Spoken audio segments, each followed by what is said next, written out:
हरियाणा कांग्रेस ने अपने CLP leader और प्रदेशाध्यक्ष की नियुक्तियां कर दी हैं, जहां एक बार फिर से पूर्व मुख्यमंत्री भूपेंद्र सिंह हुड्डा को नेता विपक्ष बनाया गया है और नवनियुक्त प्रदेशाध्यक्ष राव नरेंद्र को बनाया गया है। इस वक्त हमारे साथ कैबिनेट मंत्री कृष्ण बेदी हैं, उनसे बातचीत करते हैं। सर, लगातार सत्ता पक्ष की तरफ से आरोप लगाया जाता था कि कांग्रेस में गुटबाजी है, कांग्रेस अभी तक अपना सीएलपी लीडर नहीं बना पाई है, 1 साल पूरा हो गया है, लेकिन अब ये आरोप नहीं लगा पाएंगे क्योंकि अब उन्होंने अपना जो सीएलपी लीडर है वो बना दिया है। देखिए, सर्वप्रथम तो आज के इस मौके पे मैं भूपेंद्र हुड्डा जी को और राव नरेंद्र सिंह को दोनों को नई नियुक्ति के लिए बहुत बहुत बधाई देता हूं। और दोनों अनुभवी नेता हैं। भूपेंद्र सिंह हुड्डा जी राजनीतिक ऐसे परिवार से हैं जिनका चुनावी राजनीति में लंबा अनुभव है और हरियाणा का 2 बार प्रतिनिधित्व कर चुके हैं और प्रदेश अध्यक्ष भी और नेता प्रतिपक्ष की भी भूमिका वो निभा चुके हैं। ऐसे अनुभवी व्यक्ति को यदि कांग्रेस ने अपना लीडर ऑफ अपोजिशन चुना है तो उसको बधाई हो। हम तो 1 साल से ही बात बार बार कर रहे थे।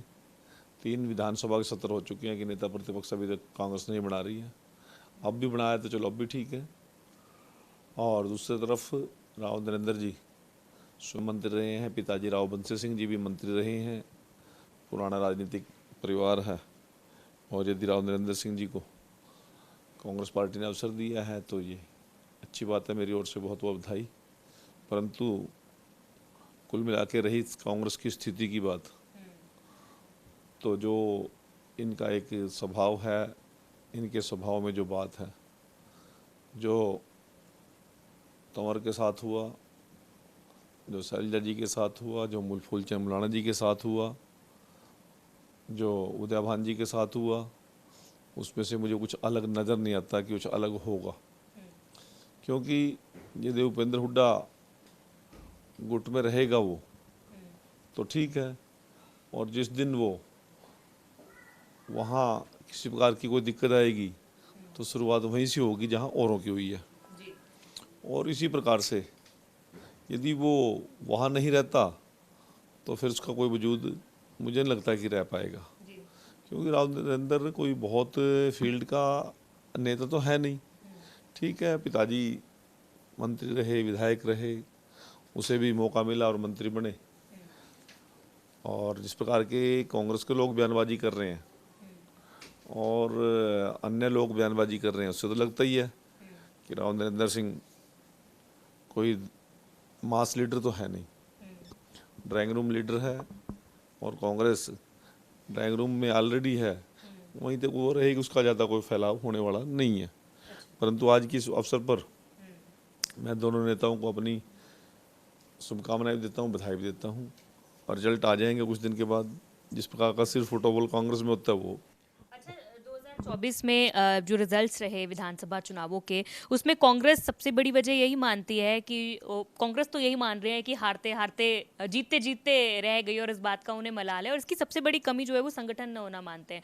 और अब कांग्रेस अपनी पीठ थपथपा रही है कि संगठन सृजन शुरू हो गया है, जिलाध्यक्ष बन गए हैं, प्रदेशाध्यक्ष बन गया है, अब सीएलपी लीडर भी बना दिया है। तो आपको क्या लगता है कि अगर कांग्रेस प्रदेश में अपना संगठन मजबूत करती है तो क्या बीजेपी के लिए कहीं चुनौती होगी?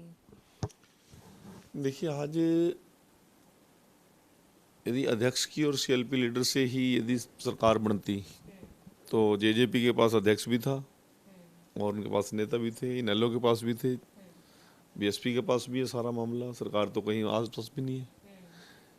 एक कारण सरकार बनाने का नहीं होता, अनेकों कारण होते हैं, और सरकार ना बनने का भी कोई एक कारण नहीं होता।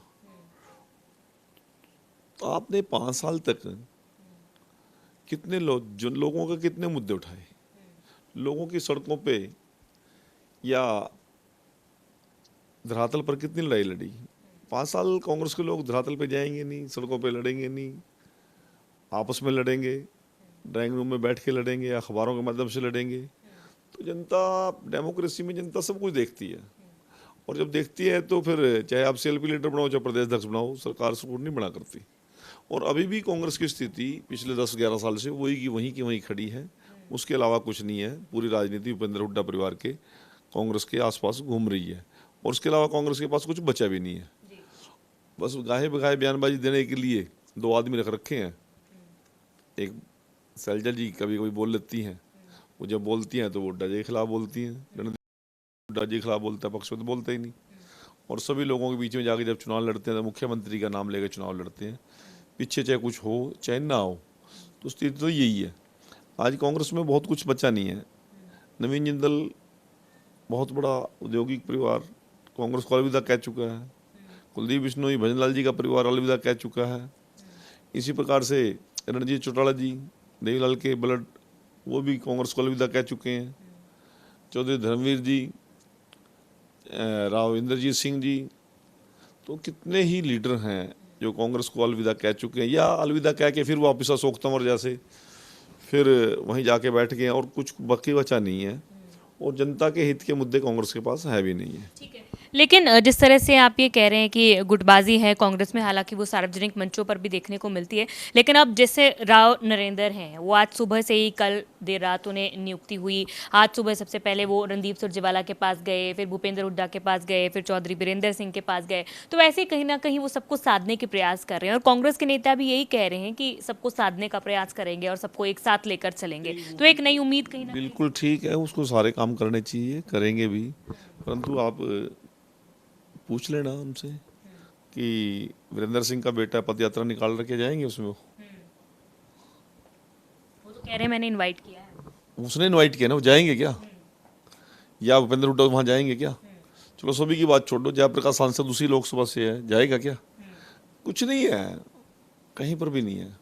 अच्छा, ये जो इनकी बीच की दीवार खड़ी है, ये नहीं टूटने वाली है। उसमें किसी प्रकार का कितना मर्जी ये वार कर ले, कोई भी ये रणनीति अपना ले, तो कांग्रेस हर मुद्दे पर फेल है। अच्छा, कैप्टन अजय यादव ने खुद ही प्रदेशाध्यक्ष की छवि पर प्रश्न चिन्ह खड़ा कर दिया। उन्होंने कहा कि राहुल गांधी चाहते थे कि वो एक बेदाग छवि का जो नेता है वो हरियाणा में कांग्रेस को लीड करे, प्रदेशाध्यक्ष बने, लेकिन ऐसा नहीं हुआ। तो कहीं ना कहीं उनकी छवि पर प्रश्न चिन्ह लगा दिया, और आलाकमान से भी ये कह दिया है कि आप अपने निर्णय पर आत्मनिरीक्षण करें। तो शायद मेरी एक दो पत्रकारों से रात टेलीफोनिक बात हुई थी, तो मैंने ये आशंका पहले बताई थी।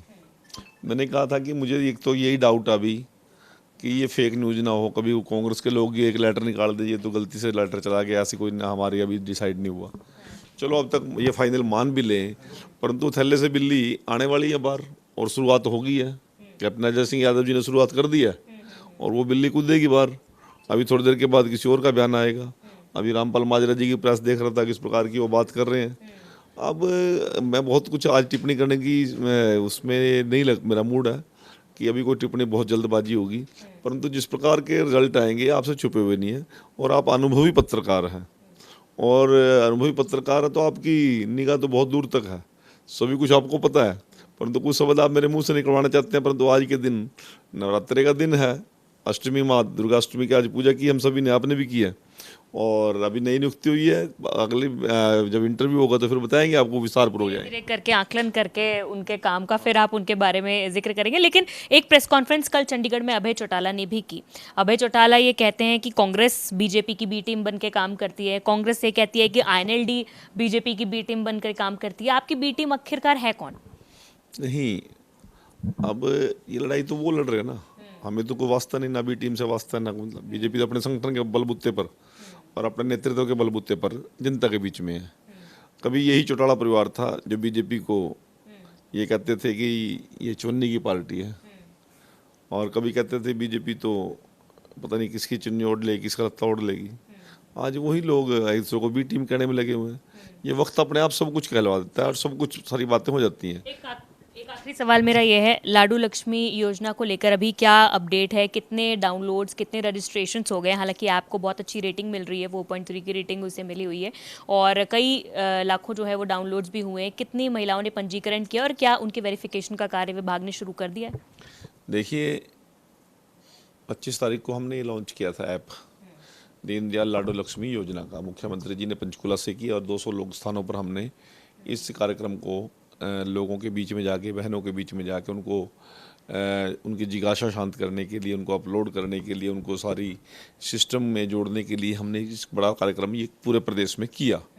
और जिस प्रकार की रेटिंग की आप बात कर रहे हैं, और उससे भी ज़्यादा बहनों में उत्साह है, और अभी लगभग 2,80,82,000 कल शाम तक का मेरे पास कोई आंकड़ा था। अभी लेटेस्ट थोड़ा स्वास्थ्य ठीक नहीं है तो मैंने अभी वो चेक नहीं किया है, परंतु बहनों में जिस प्रकार का उत्साह है, जिज्ञासा है, ख़ास तौर से जो कॉलेज गोइंग गर्ल्स हैं, बेटियां हैं, वो इसमें बहुत उत्साह दिखा रही हैं और इसके रिजल्ट महिला सशक्तिकरण के लिए, उनकी आर्थिक मजबूती के लिए बहुत अच्छे रहेंगे। और सरकार पूरी तरह गंभीर है और कहीं भी कोई किसी को दिक्कत आती है तो हमारे कॉल सेंटर पर उन लोगों की मदद के लिए हमारा डिपार्टमेंट बैठा है। ठीक है, बहुत शुक्रिया बातचीत करने के लिए। तो कैबिनेट मिनिस्टर कृष्ण बेदी बातचीत कर रहे थे। एक और जहां उन्होंने कांग्रेस में हुई नई नियुक्तियों पर शुभकामनाएं भी दी है, वहीं नवनियुक्त प्रदेशाध्यक्ष का उन्होंने कहा है कि कार्यकाल का जो आकलन है वो कुछ समय में किया जाएगा। हालांकि उन्हें एक ड्राइंग रूम लीडर की संज्ञा भी उनके द्वारा दी गई है।